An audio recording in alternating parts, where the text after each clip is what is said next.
Olá, pessoal, bom dia, tudo bem? Eu aqui pelas minhas andanças, hein? Olha onde eu vim parar. Vim fazer, você sabe onde eu vim parar? Olha aí, ó.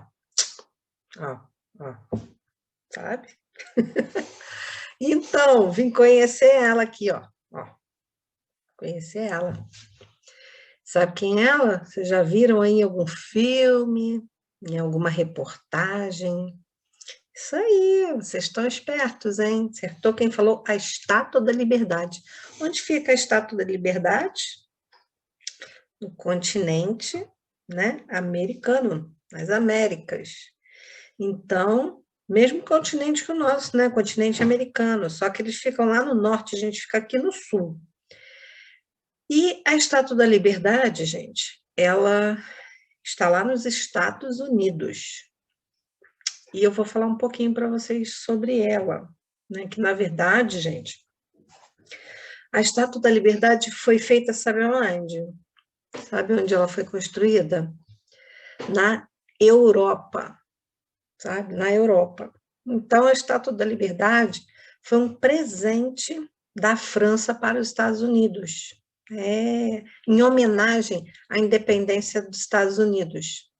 E também porque, naquela época, Estados Unidos e França tinham um bom relacionamento, né? Então, eles resolveram presentear os Estados Unidos com nada mais, nada menos que ela, né? A Estátua da Liberdade.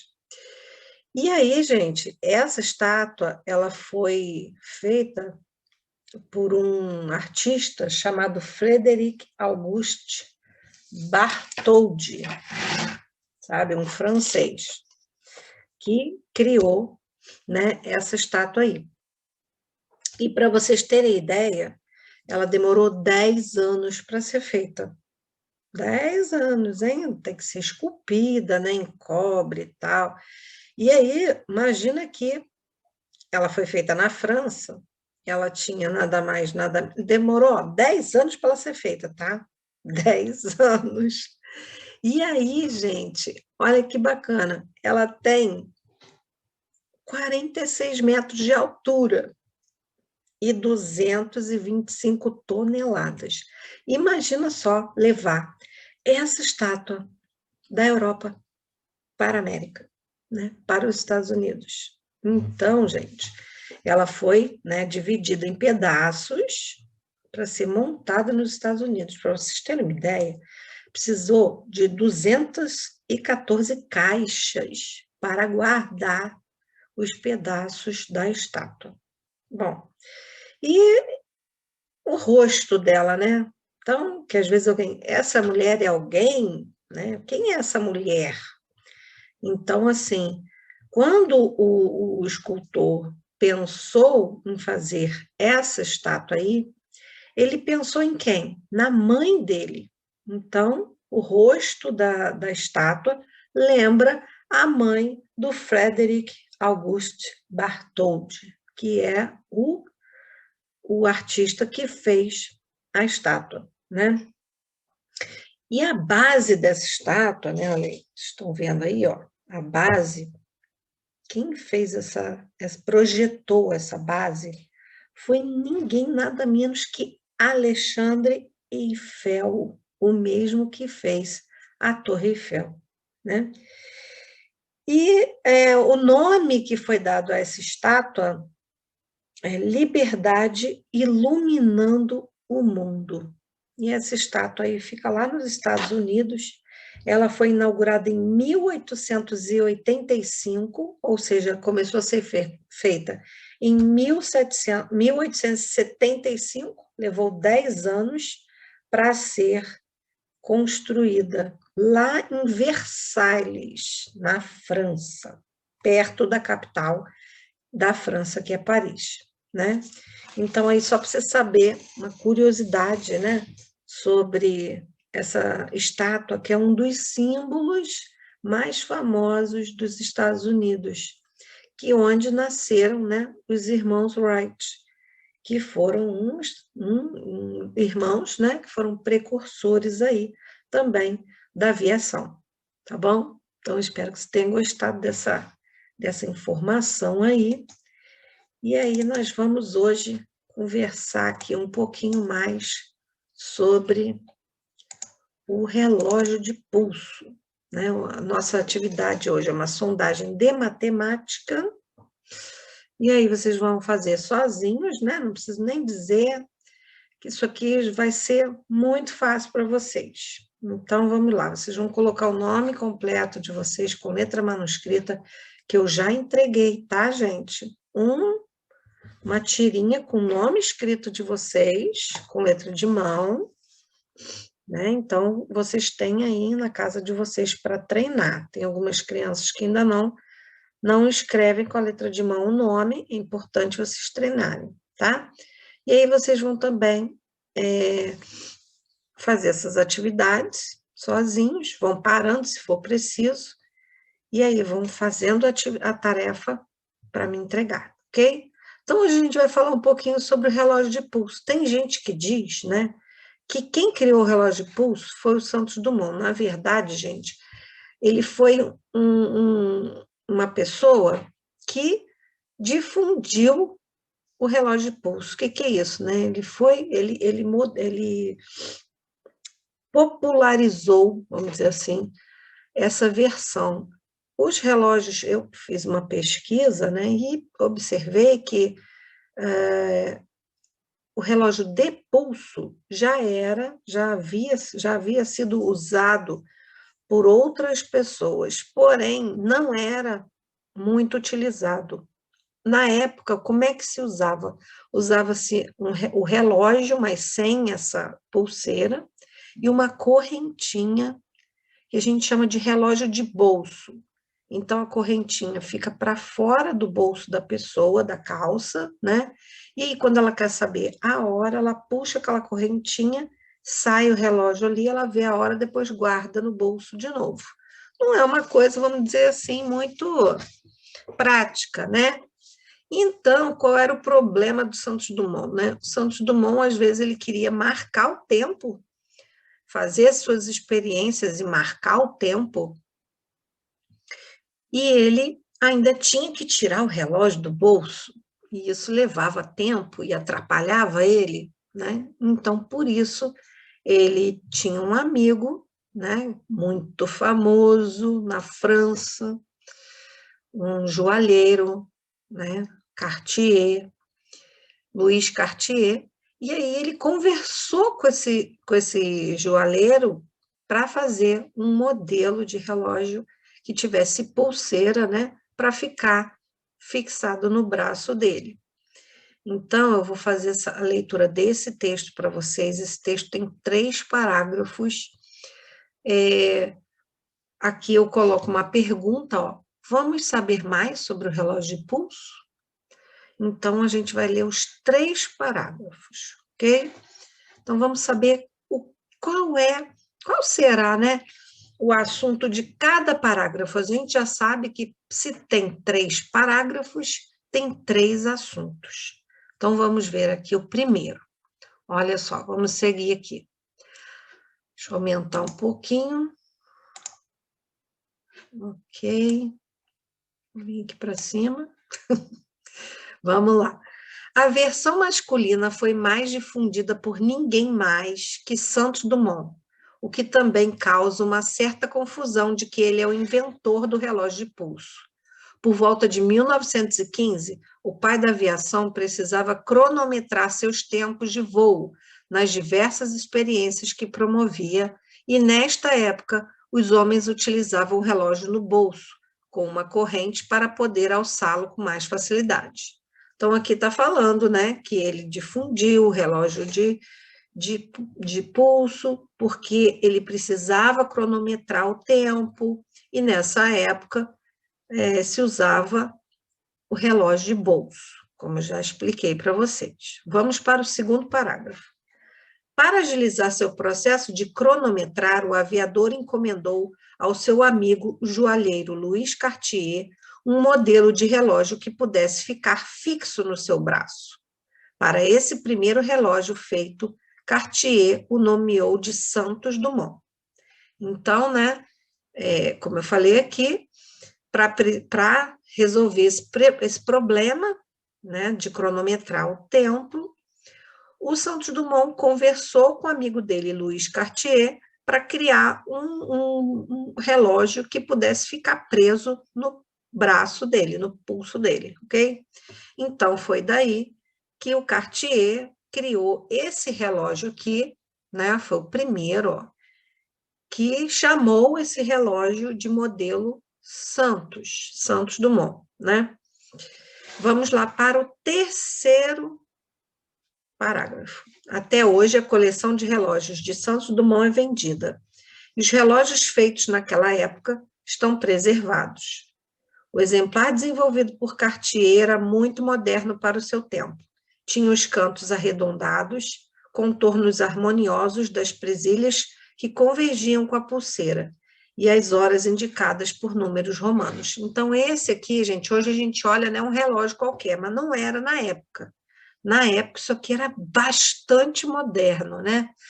Então, para vocês terem uma ideia, o relógio, esse modelo Cartier Santos Dumont, ele é vendido até hoje e custa muito dinheiro, mais ou menos uns 40 mil reais. Um relógio, hein? Mas é por quê? Por causa do nosso querido Alberto Santos Dumont, né? Então, como a gente tá vendo aqui, né? Os relógios daquela época, né, são preservados até hoje. Então, até hoje, esse modelo é fabricado. Claro que, né, com mais modernidade, porém, ele existe até hoje. Então, se a gente for na relojoaria, né, lá na França, lá vai ter esse modelo de relógio para comprar e que custa muito, muito caro. Mas em homenagem, né, a Alberto Santos Dumont, ok? E para vocês observarem aqui, ó, ele tem os numerais, né, em algarismos romanos. Então, existem, né, vocês já devem ter ouvido falar dos algarismos romanos. Então, quando nós voltarmos das férias, nós vamos voltar a esse relógio aqui e a gente vai conversar um pouquinho mais sobre os algarismos romanos e vocês vão conhecer esses algarismos, ok?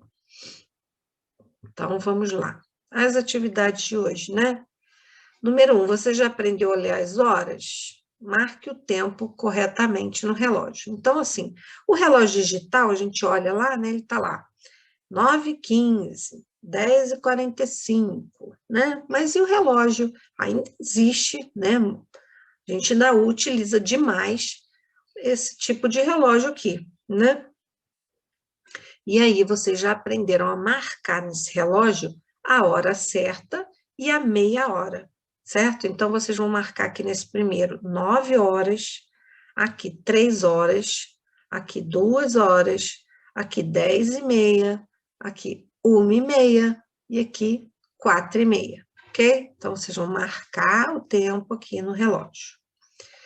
Observe alguns objetos que podemos encontrar na casa de Santos Dumont, aqui em Petrópolis. Ligue-os aos seus respectivos sólidos geométricos. Então, assim, né, vamos pensar aqui.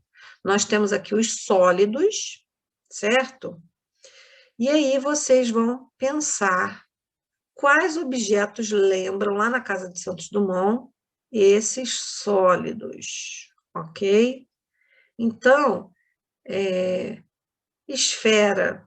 Qual desses objetos aqui tem alguma esfera? Então, você vai ligar, né? A pirâmide aqui, ó.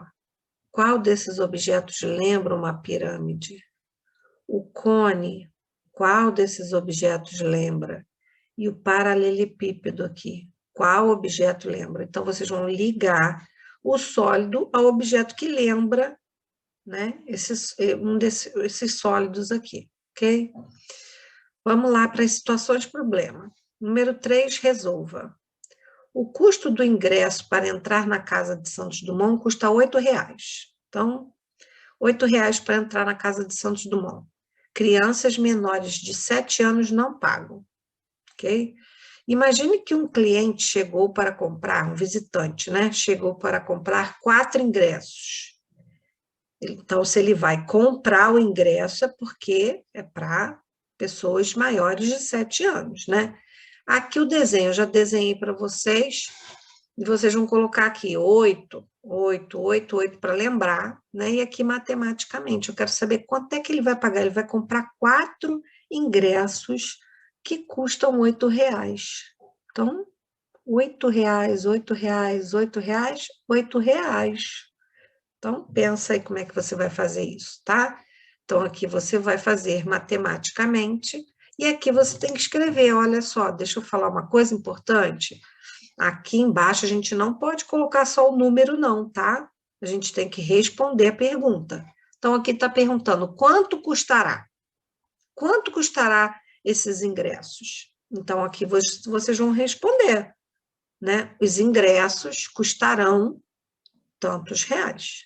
E lembrando que para fazer reais, tem que colocar R maiúsculo, cifrão, né? A quantidade, vírgula, o número, a quantidade, vírgula, a quantia, vírgula, 00. Então, vamos lembrar que eu vou querer que seja assim, porque eu já expliquei isso para vocês, tá bom? Vamos lá, letra B. Num dia pela manhã, a Casa de Santos Dumont recebeu 38 visitantes. E à tarde recebeu 45 visitantes. Qual o total de visitantes nesse dia? Então, aqui, né, com material dourado, de manhã recebeu 38 e à tarde recebeu 45. Então, vocês vão fazer aqui com material dourado e aqui a continha armada que eu já ensinei para vocês, né? O 38, vou colocar aqui, né? O 38, embaixo o 45, a linha, certo? Deixa eu ver se consigo aqui botar.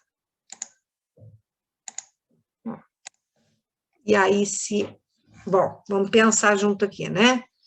Bom, de manhã foram 38, à tarde foram 45. Quantos visitantes foram nesse dia? Então, você vai pensar se a conta é de mais ou se é de menos. E vai botar o sinal aqui, fazer a conta. E a pergunta é, qual o total de visitantes nesse dia? Você vai responder, o total de visitantes, né, foi tanto. Ou então, nesse dia, a Casa de Santos Dumont recebeu tantos visitantes. Nesse dia, a casa recebeu tantos visitantes, ok? E aí, a letra C. Eu sei que vocês precisam parar o vídeo e ir fazendo, né, gente? Eu estou falando aqui, mas eu sei que vocês vão dar o pause aí para fazer. No outro dia, a Casa de Santos Dumont recebeu um total de 95 visitantes. Então, vocês vão fazer com material dourado aqui, 95. Mas 23 eram crianças abaixo de 7 anos. Então, assim, 23 não vão pagar, né? Então, quantas pessoas que pagaram entrada? Não quero saber quanto custou a entrada, não. Quero saber quantas pessoas que entraram na casa pagando. Então, dos 95, tem que tirar 23, que eram crianças abaixo de 7 anos. Então, não adianta você colocar 95 e do lado 23. Você tem que colocar 95 e cortar os 23, que são crianças. E aqui vocês vão fazer a conta, né? 95, embaixo, 23. E aí eu pergunto, 95 visitantes, mais 23 eram crianças. Quantos pagaram? Se eu tenho 25 visitantes e tenho 23 que não pagam, eu tenho mais ou menos? E aí vocês vão fazer a continha ali. E aí a resposta é, quantas pessoas pagaram a entrada? Tantas pessoas pagaram a entrada, ok? Tem que responder certinho. Número 4. Em uma semana, a Casa de Santos Dumont recebe centenas de visitantes. Então, a gente já conhece as centenas, né? 100, 200, 300, 400, 500, 600, 700, 800, 900, e juntas, com mais 100, formam 1000, que é 1 milhar. Então, assim, eu vou ditar alguns numerais para vocês aqui, e vocês irão pintar, ok? Na tabela. Então, vocês vão procurar aí, vocês coloquem um X, e depois vocês pintam, tá? Acho que fica melhor assim, né? Então, vamos lá. Vocês vão pintar aí 287. 287. Depois, vocês vão pintar 300. Depois, vocês vão pintar 290. Depois, vocês vão pintar 189. 189. E depois vão pintar o 102. 102. Então, vamos lá, você vai verificar se você colocou X em todos esses que eu falei, ok? Então, vamos lá. 287, confere aí se botou o X. 300, 290, 189, 102. Então, se você colocou X nesses, depois é só você pintar, ok? Aqui vocês vão completar as linhas. Quem é que vem depois do 100, né? 101. Então, vocês vão completar as linhas aqui. A gente já sabe que linha é de 1 em 1. Aqui, 210, 211, né? E aqui, 150, 151, 152. Você vai escrever os numerais que estão faltando. Aqui vocês vão fazer os cálculos. Então, ó, essas aqui de cima são de mais e essas daqui de menos. Prestar atenção no sinal, né? Então, vamos lá. Essa primeira aqui, ó, 5 mais 5. Fácil, né? Ó, 5 mais 5. A gente já sabe que é 10. Então, eu posso colocar assim, o 0 aqui e o 1 aqui? Não vou poder, né? O 1 não pode ficar aqui, que ele faz ti. Vem aqui para cima, e aí você soma esses 3. Não pode esquecer de somar esse 1 que está aqui em cima. 1 mais 3 mais 2, tá? Então, vocês vão fazer as de mais, e aqui vocês vão fazer as de menos. Aqui no número 7, vocês vão representar com material dourado. 82, 49, 58, tá? E aqui vocês vão compor os números, ó. 2 centenas, 200.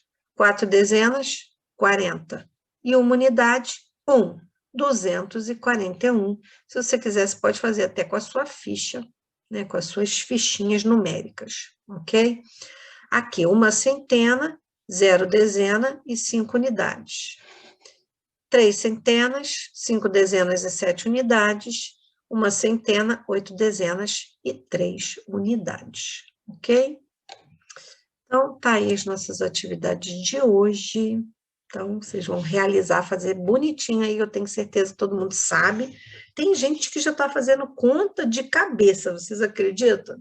Então, muito legal isso também, né? Esses cálculos mentais são importantes, né? Para a gente desenvolver o raciocínio da gente. Então, olha só. Então, essas são as atividades de hoje. E aí, hoje tem entrega de apostila. Hoje tem entrega de apostila. Hoje também tem entrega, né, para algumas crianças que estão em dia. Aí, os 15 primeiros que chegarem lá e que estiverem em dia vão receber uma muda de árvore, né, para participar da campanha Adote uma árvore e deixe seu ar mais limpo, né? A gente já sabe que o ar fica mais limpo quando tem árvore. Então, vocês vão adotar uma árvore, vão receber essa árvore, vão plantar essa árvore, tirar foto e colocar no portfólio, ok? E, claro, só vai pegar a árvore lá quem disser, eu tenho um espaço para plantar, né? Porque a árvore fica grande, né, minha gente? Então tem que ter um espaço. Ah, eu resolvi que eu vou plantar na casa da minha avó. Pode. Pode. Então, importante ter um espaço para plantar essa árvore, né? E aí, hoje também, nós vamos ter o sorteio da colcha de vivências. Quem será que vai receber essa colcha de vivências, hein? Já vai estar lá hoje também para você pegar sua colcha, quem ganhou. Vamos ver quem será o grande sortudo aí que vai receber essa colcha. Daqui a pouco eu estou de volta para fazer esse sorteio, viu? Então, vão se animando aí, hein? Até daqui a pouco.